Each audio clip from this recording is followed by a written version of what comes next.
Welcome to the 11th episode of बाप बेटा YouTube channel.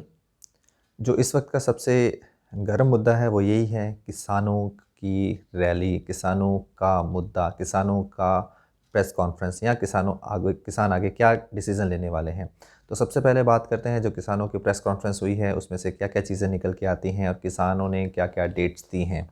ज़रा सा इस चीज़ को पेपर पे देखना पड़ेगा, क्योंकि अलग अलग तारीखों में अलग अलग चीज़ें दे दी गई हैं, तो हो सकता है मेरा ध्यान इधर उधर लगे तो कुछ अजीब सा हो जाए। सबसे पहले बात करते हैं जो 4 तारीख को होने वाली मीटिंग है। 4 तारीख की मीटिंग में जो मुद्दे डिस्कस होने हैं, 4 मुद्दे डिस्कस होने हैं।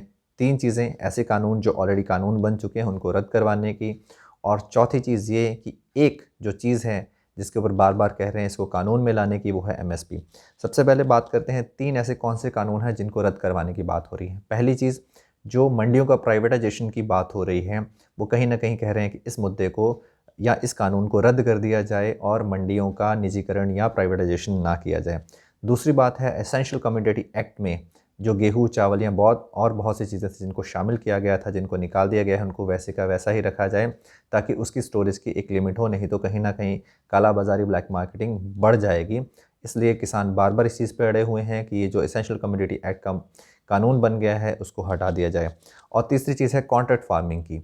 ये भी कहीं न कहीं कहा जा रहा है कि किसान इस चीज़ पे अड़े हुए हैं कि कॉन्ट्रैक्ट फार्मिंग को कहीं पर भी बढ़ावा ना दिया जाए और जैसे चल रहा है वैसा ही चलने दिया जाए।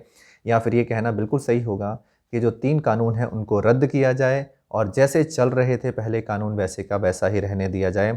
कहीं ये ऐसा नहीं हो कि जो मोदी जी बार-बार कह रहे हैं कि कानून ऐतिहासिक हैं, कहीं इतिहास में इन कानूनों की बार-बार ज़िक्र ना किया जाए। चौथी चीज़ हो रही है एमएसपी की, जो 23 फसलों पे दी जाती हैं। MSP is currently applicable on 23 different crops, but सब जगह ये एमएसपी दी नहीं जा रही है क्योंकि कहीं पर भी ये कानूनी रूप में अभी तक इम्प्लीमेंटेड नहीं है।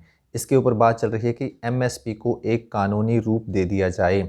बहुत से लोग इस चीज़ को सुन के बड़े परेशान हो रहेंगे कि एमएसपी तो सारी बात चल रही है, सारा मुद्दा ही एमएसपी का है। जी हाँ, एमएसपी दी जा रही है, पर कहीं पर भी किसी भी चीज़ में ये कानून नहीं है कि एमएसपी दी जाएगी। ये कानूनन रूप में किसी भी कॉन्स्टिट्यूशन में नहीं लिखा गया है। एमएसपी की एक अलग से बॉडी है जो कि डिसाइड करती है कि एमएसपी क्या देनी जानी चाहिए। दूसरी बात आती है कि अगर 4 तारीख को ये जो मीटिंग है, जैसा कि लग रहा है कि बेनतीजा हो सकती है, क्योंकि किसान अपनी बात पे अड़े हुए हैं और सरकार कहीं न कहीं अपनी बात पे अड़ी हुई है। तो अगर ये मीटिंग बेनतीजा रहती है तो क्या होगा? अगर ये मीटिंग बेनतीजा रहती है तो केएमपी एक्सप्रेस हाईवे, केएमपी का मतलब कुंडली, मानेसर और पलवल एक्सप्रेस हाईवे को ब्लॉक किया जाएगा और उसके ऊपर 6 तारीख को ट्रैक्टर रैली निकाली जाएगी। अगर ट्रैक्टर रैली निकलती है तो सीधी सी बात है, कहीं ना कहीं एक्सप्रेसवे पे आने जाने वाले लोगों को दिक्कत होगी। दूसरी चीज़ यही निकलती है कि 6 तारीख को जो शाहजहाँपुर बॉर्डर पर लोग अभी तक, या फिर लोग नहीं कहना चाहिए, किसान अभी तक डटे हुए हैं, वो शाहजहाँपुर के बैरिकेड तोड़ते हुए दिल्ली में आके शामिल हो जाएंगे बाकी किसानों के साथ, और या फिर कहना ये सही कहना होगा कि दिल्ली में एंट्री लेंगे शाहजहाँपुर के किसान जो वहाँ पर आके बैठे हुए हैं। तीसरी चीज़ है, 16 से लेके 18 तारीख तक अलग देश के अलग अलग भागों में जहाँ जहाँ भी अलग अलग किसान यूनियन है, यही नहीं कि जो 40 या 80 किसान यूनियन वहाँ पे इस वक्त बैठी हैं, उसके अलावा भी देश के अलग अलग भागों में जहाँ पर किसान यूनियन है, अलग अलग रैली करेंगे और लोगों को ये समझाएंगे कि इन कानूनों में ऐसा क्या है। क्योंकि अभी तक सरकार समझाने की कोशिश कर रही है, अब किसान भी इन चीज़ों को समझाएंगे कि इन बिलों में ऐसा क्या है जो कि गलत है, ताकि देश के हर किसान तक, हर नागरिक तक ये बात पहुँच जाए कि हम इस चीज़ पर अड़े क्यों हुए हैं, भविष्य में ऐसा क्या हो सकता है अगर ये कानून जैसे कि तैसे अभी बने हुए हैं वैसे रह जाएंगे तो। तीसरी चीज़ निकल रही है 13 तारीख की। 13 तारीख को पंजाब में लोहड़ी मनाई जाती है और लोहड़ी का बहुत ही फेमस त्यौहार, ये नहीं कि कहना होगा कि सिर्फ पंजाब में मनाई जाती है, देश के अलग अलग भागों में अलग अलग नाम से मनाई जाती है। पर 13 तारीख को जो लोहड़ी होती है उस दिन हम यहाँ पे आग लगाते हैं। आग लगाने के बाद उसके ऊपर तिल, गुड़ और अलग अलग चीज़ों की उसके ऊपर डाले जाते हैं। अब उसकी आहुति, हाँ, शुद्ध हिंदी में कहा जाए तो आहुति दी जाती है। पर इस बार जो आहुति दी जाएगी, ये जो किसानी बिल जो लाए गए हैं, जो काले कानून लाए गए हैं, इनकी कॉपियों की आहुति दी जाएगी और कहीं ना कहीं ये साबित किया जाएगा कि हमें ये कानून किसी भी तरीके से मंजूर नहीं है, क्योंकि ये काले कानून हैं। उसके बाद में बात आती है 18 तारीख को महिला दिवस मनाया जाएगा और किसान वहीं पर बैठे हुए महिला दिवस मनाएंगे। ऐसा क्यों? क्योंकि इस पूरे के पूरे प्रोटेस्ट में या पूरे के पूरे आंदोलन में महिलाओं का बहुत ज़्यादा रोल है। क्योंकि कुछ महिलाएं ऐसी हैं जिन्होंने अपने बेटों को, अपने पति को या फिर अपने किसी घर के ऐसे बंदे को जो कि वहाँ पे घर की सारी जिम्मेदारी संभाल रहा था, उनको कहा है कि आप वहाँ जाएं, आंदोलन में शामिल हो, घर की चिंता ना करें, हम यहाँ पे जिम्मेदारी संभालेंगे। तो एक तो ये हो गया। दूसरा, जो बहुत सी महिलाएं इस वक्त आंदोलन में शामिल हैं, अलग अलग प्रकार से अपनी सेवा में दे रही हैं, कोई लंगर की सेवा कर रही हैं, कोई साफ़ सफाई के कर रहे हैं, या फिर जो वहाँ पे और छोटी छोटी चीज़ें हैं जिनका ध्यान सिर्फ और सिर्फ औरतें ही रख सकती हैं, उन चीज़ों का रखा जा रहा है। और ये पहली बार ऐसा आंदोलन है जहाँ पे इस आंदोलन को ये नहीं कहा जाएगा कि ये पुरुष प्रधान था या फिर इसमें सिर्फ और सिर्फ आदमी ही शामिल थे। इसमें छोटे बच्चे से लेके एक 70 साल के बुज़ुर्ग तक या 80 साल के या 90 साल की उम्र तक के बुज़ुर्ग भी शामिल हैं। और यहाँ पर कुछ ऐसी चीज़ें हैं कि वहाँ पे यंगस्ट की बात करें तो 7-7, 8-8, 9-9, 10-10 साल के बच्चे भी वहाँ पर सेवा कर रहे हैं। तो अभी भी अगर सरकार को ये लग रहा है कि ये प्रोटेस्ट किसी खालिस्तानी का है या फिर फॉरेन फंडिंग हो रही है किसी और तरीके का है, तो वो सरकार की मर्ज़ी है। उसके बाद में बात की जा रही है 23 तारीख को सुभाष चंद्र बोस जी का दिवस है, जिसको आज़ाद हिंद किसान दिवस के रूप में मनाया जाएगा। मैं वापस रिपीट कर रहा हूँ, आज़ाद हिंद किसान दिवस के रूप में मनाया जाएगा, क्योंकि सुभाष चंद्र बोस उस वक्त ऐसे थे जिन्होंने कहीं ना कहीं अंग्रेज़ों के ख़िलाफ़ आज़ाद हिंद फ़ौज की स्थापना की थी। तो किसानों का भी यही कहना है कि अब भी ऐसा लग रहा है कि जैसे देश गुलाम है, इसलिए आज़ाद हिंद किसान दिवस मनाए जाने की बात कही जा रही है कि हमारे किसान इस वक्त आज़ाद हो चुके हैं बहुत से बंधनों से। उसके बाद में 26 तारीख यानी कि 26 जनवरी को लेके एक बहुत बड़ा ऐलान कर दिया गया है सरकार पे, उससे प्रेशर बनाने के लिए कह सकते हैं, या फिर ये भी कहा जा सकता है कि अगर ये बात कहीं ना कहीं नहीं मानी गई तो ऐसा हो सकता है। किसानों की तरफ से बहुत क्लियर कर दिया गया है कि अगर उसके बावजूद भी किसी तरीके से ये कानून रद्द नहीं होते हैं तो 26 जनवरी को जहाँ जहाँ भी किसान बैठे हुए हैं, अपनी अपनी जगह को छोड़कर मतलब वो जगह को छोड़ के दिल्ली में शामिल होंगे, अलग अलग जगह से एंट्री करेंगे और 26 जनवरी की परेड में शामिल हो जाएंगे, जिस दिन बोरिस जॉनसन जो कि ब्रिटेन के प्रधानमंत्री हैं, वो ऑलरेडी परेड को देखने के लिए इनवाइटेड हैं। और ये ब्रिटेन में कहीं ना कहीं ये मुद्दा ऑलरेडी उठ चुका है कि इंडिया में इस तरीके के कानून लाए गए हैं जिस पर फार्मर्स प्रोटेस्ट कर रहे हैं और सरकार नहीं सुन रही है।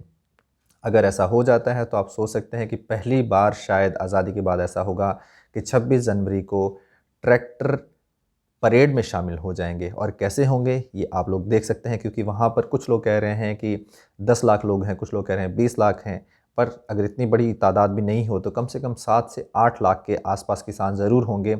और अगर किसानों की तरफ ये कहा जाता है कि हम इस मुहिम को आगे लेके जाना चाहते हैं और 26 जनवरी को हमें दिल्ली में एंटर होना है और 26 जनवरी के परेड में शामिल होना है, तो हो सकता है उस दिन किसानों के कहने पर या फिर लोग अपने आप ही करोड़ों की संख्या में वहाँ पर जुट जाएं, जिनको संभालना बहुत मुश्किल होगा। इसलिए इनडायरेक्टली सरकार पर एक प्रेशर बनाया जा रहा है। अब देखना ये है कि सरकार इस पर क्या फ़ैसला लेती है। अब सरकार की तरफ से तो अलग अलग अनाउंसमेंट्स की जा रही हैं, जबकि किसानों ने भी कहीं ना कहीं प्रेस कॉन्फ्रेंस के अंदर 2-3 चीज़ें क्लियर की हैं। सबसे पहले किसानों का ये कहना है कि ये शाहीन बाग का आंदोलन नहीं है जिसको आप कुचल देंगे, ये पूरे देश का, पूरी दुनिया के किसानों का आंदोलन है जिसको आप कुचल नहीं सकते, क्योंकि किसान इस वक्त एकजुट होकर बैठे हुए हैं। दूसरी तरफ से हरियाणा के लिए ऐलान कर दिए गए हैं कि हरियाणा के जितने भी टोल्स हैं सारे के सारे फ्री कर दिए जाएंगे, कहीं पर भी किसी को भी टोल पे करने की ज़रूरत नहीं होगी, जैसे कि पंजाब में ऑलरेडी हो चुका है। दूसरी चीज़, सिर्फ और सिर्फ प्राइवेट मॉल्स और प्राइवेट पेट्रोल पंप खुले रहेंगे। इसका मतलब ये नहीं कि रिलायंस के पेट्रोल पंप खुले रहेंगे या फिर रिलायंस फ्रेश के जो मॉल्स हैं वो खुले रहेंगे। इसका मतलब ये है कि अगर किसी की छोटी सी दुकान है जिसको उसने मॉल का नाम दिया है, सिर्फ वो खुले रहेंगे। बाकी जो कॉरपोरेट हाउसेस के पेट्रोल पंप्स हैं या फिर मॉल्स हैं वो ज़बरदस्ती किसानों की तरफ से बंद कराए जाएंगे। तीसरी चीज़ निकल के आ रही है कि जब तक इस मीटिंग के बाद भी अगर कहीं कोई कंक्लूजन नहीं निकलता है, उसके बाद में बीजेपी और जेजेपी के जितने भी नेता हैं सबके घेराव किया जाएगा, प्रोटेस्ट किया जाएगा और किसी न किसी तरीके से इस चीज़ के लिए उनको ये कहा जाएगा कि ये आपको कानून रद्द करने ही पड़ेंगे। पर बहुत सी चीज़ें हैं, अभी भी नेतागण अपनी अपनी ज़बान में, दबी ज़बान में कोई कह रहा है कानून गलत है, पर कुछ लोग इस चीज़ को अभी भी सीरियसली नहीं ले रहे हैं। पंजाब का एक बहुत छोटा सा एग्जाम्पल निकल के आता है। किसान के नेता हैं, सॉरी कहना किसानों के नेता नहीं हैं, बीजेपी के नेता हैं तीक्ष्ण सूद। तीक्ष्ण का मतलब होता है बहुत ही बुद्धिमान, बहुत ही तेज़, पर पता नहीं वो कितने तेज़ थे, उनके शायद कहना होगा कि गलती से मुँह से निकल गया, जिसके लिए उनको माफ़ी मांग लेनी चाहिए थी कि मेरे कहने में कुछ गलत था। पर उन्होंने गलती से ये कह दिया कि कुछ लोग तो वहाँ पे पिकनिक मनाने जा रहे हैं। इस पर किसानों ने बहुत विरोध किया और कुछ लोगों ने उनके घर के सामने गोबर की ट्रॉलियाँ डंप कर दी। हम ये नहीं कह रहे हैं कि सही हुआ, ये गलत हुआ, क्योंकि अगर इस तरीके से किसानी विरोध चलता है तो कहीं न कहीं इसका मतलब गलत निकाला जाएगा। इसलिए जितने भी लोग ऐसा कर रहे हैं उनसे हाथ जोड़ के बेनती है कि जिस तरीके से अभी तक ये विरोध शांतमय तरीके से चल रहा है, इसको शांतमय तरीके से ही चलने दें, क्योंकि हमारा टारगेट किसी के एक के खिलाफ नहीं है। हमारा टारगेट है इन लॉज़ को या जो गलत कानून बन गए हैं इनको कैंसिल करवाना। इसलिए ध्यान सिर्फ वहाँ पे रखें, बाकी जो कुछ लोग कह रहे हैं उनको कहने दीजिए, उनके कहना है, हमारा मानना नहीं है, क्योंकि उनके कहने से तो ये कानून रद्द नहीं होंगे और ना ही उनके कहने से कानून रह जाएंगे।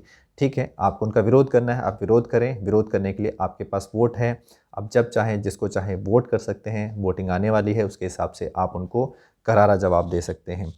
कुछ लोगों के वीडियोस वायरल हो रहे हैं जिसमें कुछ लोगों ने क्या किया, या कहना होगा कुछ किसानों ने क्या किया, अलग अलग जगह से बड़े बड़े मॉल से गोभी परचेज़ की, या फिर और जो फार्मिंग प्रोडक्ट्स हैं, किसानी जो उत्पाद हैं उनको बाय किया और उनको धरने पे लेके बैठ गए। उनके उनके पास प्रॉपर बिल्स हैं और उनके ऊपर रेट लिस्ट लगी हुई है। ऐसे सोशल मीडिया पे बहुत से चीज़ें वायरल हो रही हैं। उसमें एक निकल के आती है, किसी एक किसान ने गोभी खरीदी जो कि 60 रुपए किलो का उसके ऊपर लेबल लगा हुआ है और किसान का कहना है कि यही गोभी कोई उनसे 2 रुपए किलो में नहीं खरीदता है। 5 रुपए तो बहुत बड़ी बात है। अगर उनसे वो गोभी 3 रुपए में खरीदी जाती है तो भी ऐसा क्या हो जाता है कि मॉल तक जाते जाते वो 60 या 70 रुपए हो जाती है। अगर दूसरी बात करें कि वो जो गोभी है ऑर्गेनिक है, अगर ऐसा ही है तो सरकार ऑर्गेनिक खेती को प्रमोट क्यों नहीं कर रही है? क्यों उन सब चीज़ों को कहा जा रहा है कि आप खाद डालें, दवाइयाँ डालें? ऑर्गेनिक खेती अगर इतनी अच्छी है उसको प्रमोट किया जाए और किसानों को ऑर्गेनिक खेती के हिसाब से उसका दाम दिलाया जाए। अगर आपको लगता है कि कहीं पर कुछ गलतियाँ हुई हैं तो आप कमेंट में जाके अपना कमेंट बता सकते हैं। वीडियो को लाइक ज़रूर करें, शेयर ज़रूर करें। Thank you very much for watching.